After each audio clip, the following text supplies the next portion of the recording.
Yo, what's up? It's the Heavyist podcast, weekly worship at the altar of radness. It's a crazy time right now. Riffs are coming thick and fast, and we need to talk about this goddamn Cabal album, Gary. Bloody hell. Yeah, it's the best. They're the best thing to come out of Denmark since the bacon I had for breakfast. What an absolutely fantastic band. Yeah. Cabal from Denmark. This is their fourth studio album. It's called Everything Rots. Comes out on the 21st of March through Nuclear Blast.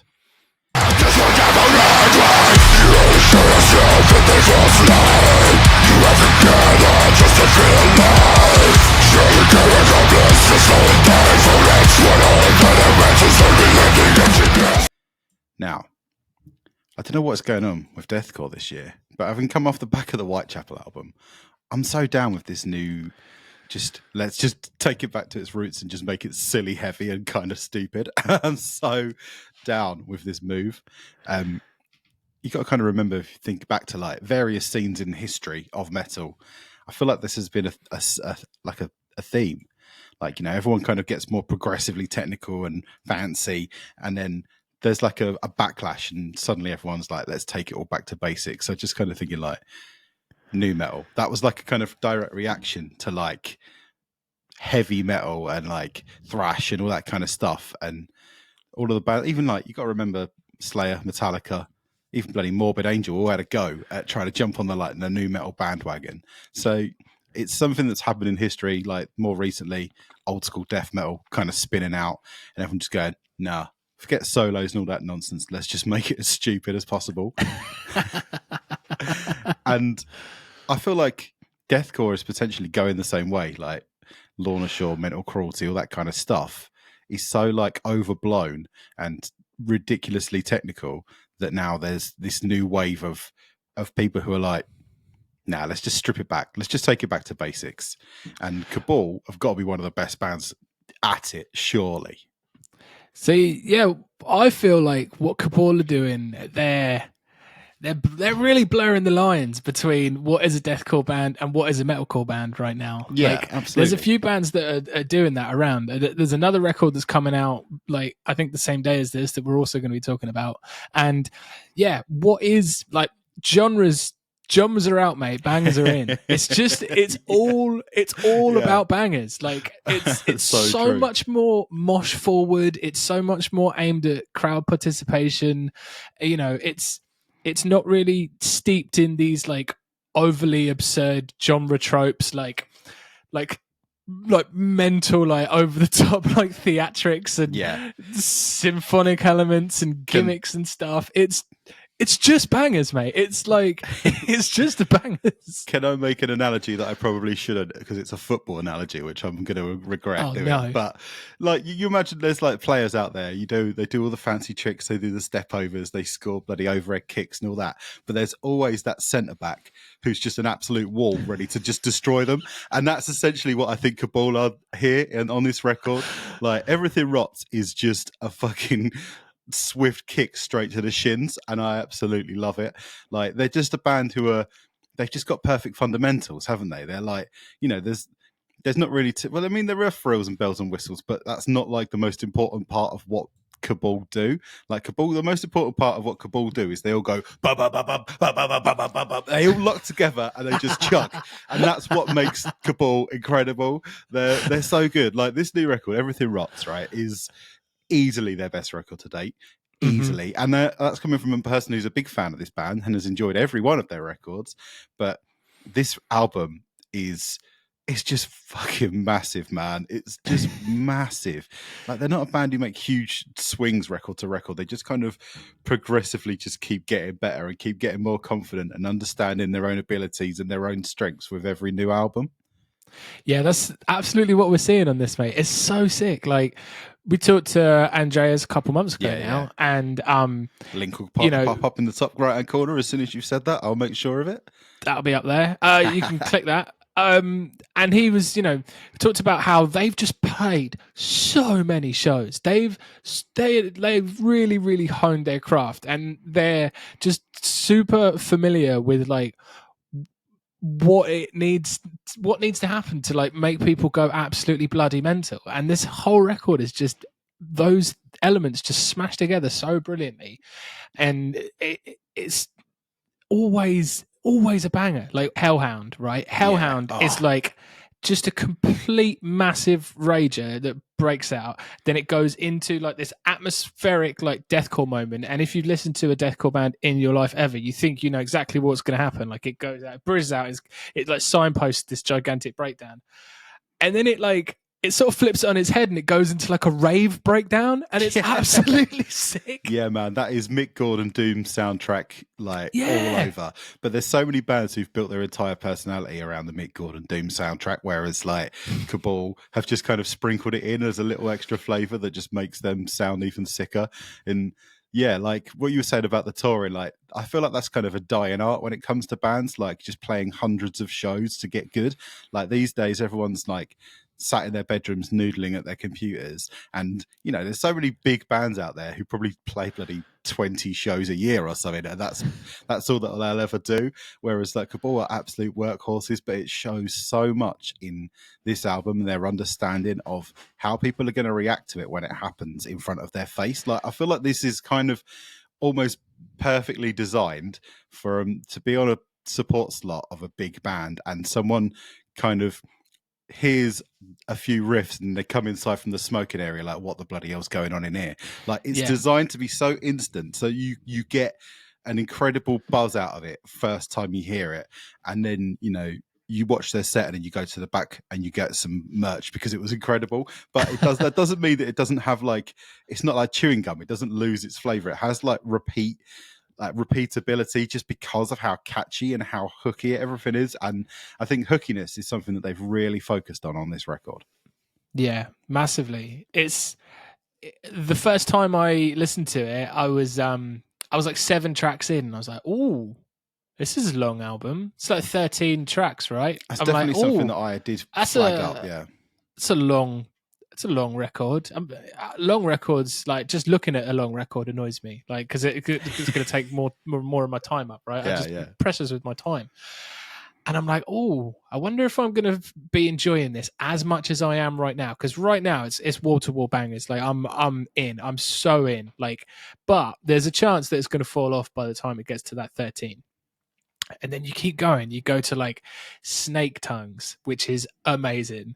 Then you go to Stuck, and then you get to Beneath Blackened Skies, and it just keeps going. Like it's such a fantastic. Like the back half of this record is so strong. It's unreal. Like it really does justify that runtime. And I'm like, you know, I'm in this, like I need things that are like 30 minutes and under at the minute. Like there's just so many great death metal records that are like on the nose 30s, like just completely smashing it. And this does such a good job, mate. It keeps you so happy. I think what you've got to think about with Cabal is they're like I've said, they're an incredible workhorse band, but they've also got their heads screwed on in like 2025. Like, you know, their single strategy, like the sort of the what did Andreas call it, the waterfall release, and you know they've got really good social media content. Like I don't know if you've seen any of the videos of them going through and listening to the music of people who leave like bitchy comments about them online. That's a really funny. It's a really that funny is so thing. Good. They're really good with like cross promo when it comes to like having cool guests come on their records. You know, they still respect the music video as a format. Their merch looks absolutely sick. Like they're operating at 2025 like level in terms of like, you know, they're not a brand, they're a band still, but they do have the right mindset when it comes to like being what the current scene wants, but also putting the time and the effort in to appease like the older heads like me and you. Like 100%. I really think that that's important, that these guys are really grinding and working really hard, and it comes through in their sound. Like you can hear as you listen to this record that this is what these guys want to do for a living for the rest of their lives. And I think that passion, just, you can't stifle that. And it's incredible. And you're right about the back half of the record. Like, what's it called? Beneath Blackened Skies. That track is incredible. When Mate You From Distant comes in, like, honestly, the earth shakes. I feel the ground move when he comes in. It's so cool.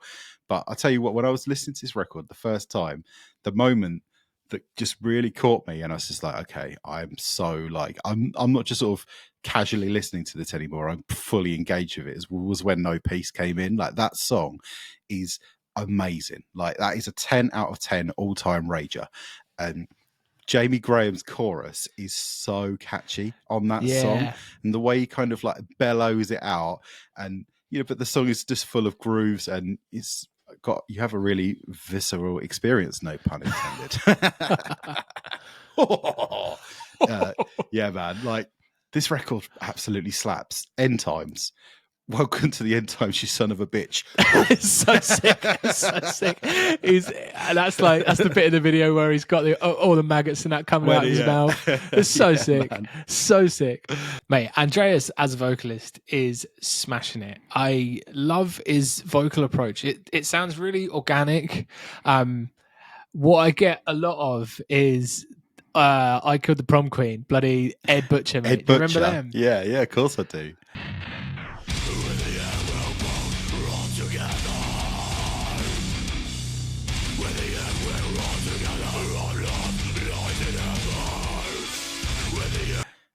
Songs for the recently deceased, or music for the recently deceased. Music for the recently deceased, yeah.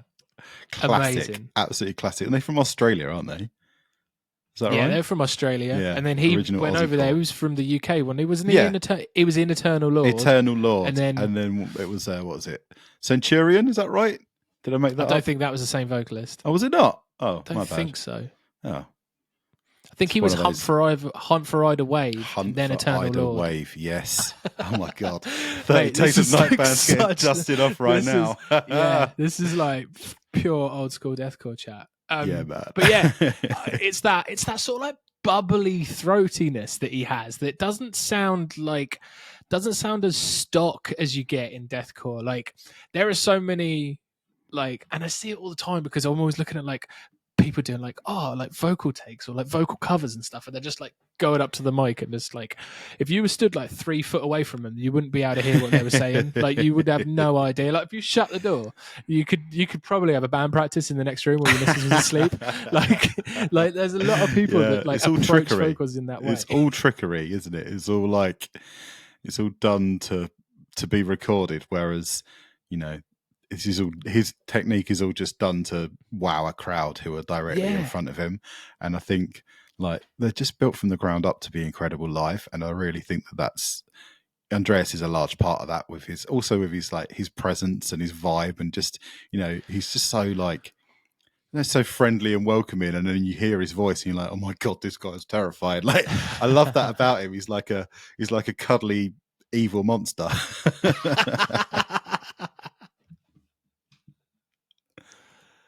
Snake Tongues, right? I want to talk about this track because it's an actual club banger, and I'm so here for it. The first time it came on, I was cooking in the kitchen, and I started dancing around like a lunatic with Maxwell in my arms because it was so sick. This absolutely rules. Like this idea of like having this sort of like clubby electronic layer as like an interlude idea or as an intro has like been going on for ages, and it's often it's not new, executed. It's often executed in a really like lackluster and disjointed manner, right? But what they've done is like they've taken that sound, they've taken like an actual like rave sound and just folded it into their album brilliantly. And like they've not like stepped away and like, oh, this is a 45-second just completely nothing. This is just an actual fucking banger that they've made. The way it like layers in as well, because it's got that like, is its new model, isn't it, by Perturbator, which is that EP where he just went really, really, really hard. Like it's got that kind of vibe, and then it layers it in, and then Andreas comes in over the top, and then the chugged guitars come in over the top of that, and it just all kind of like layers in, so it doesn't feel like bolted on. It feels like it's really is part of the song.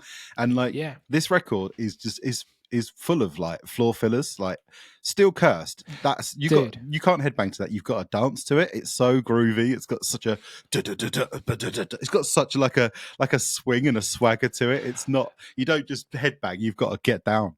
Yeah, mate, they're a party band. They are a party band. Sure. And what other like deathcore like act could you say that about? You can't like deathcore party bands don't exist anymore, and it's a real shame. but it's these guys. Cabal These are the ones. This is a deathcore party album. This is you could 100% stick this on with when the homies around chugging beers, and everyone's gonna have a sick time. Yeah, man. It's just it rules. Like, yeah, and that back run on the record, like Blackened Skies, like the black metal comes in. They've been known as a band to smash that black metal button every now and then. Yeah. Like, it's great. Like they've done it. It's cool. And it's quite good to see it used so sparingly on this record. It's not there like it's just nice to see like a modern deathcore act sort of stepping outside of like what it seems that so many bands are doing, is like just trying to like be a Lorna Shore too. Like, and like we have a lot of emails about a lot of bands. Like, I'm pretty like, this isn't just like a generalization, because I feel like it's something we always say, but it genuinely is, because we like are aware of like what's going on in deathcore, and there's just so many copy and paste like Lorna Shore symphonic things that like that just aren't. It's just not exciting anymore. Like, it's really just played out, and like they're doing great. But yeah, like I was saying, it's just great to see them. Modern deathcore act like stepping outside of that sound and just pulling off something fantastic. Like, yeah, dude, absolutely. It's so sick.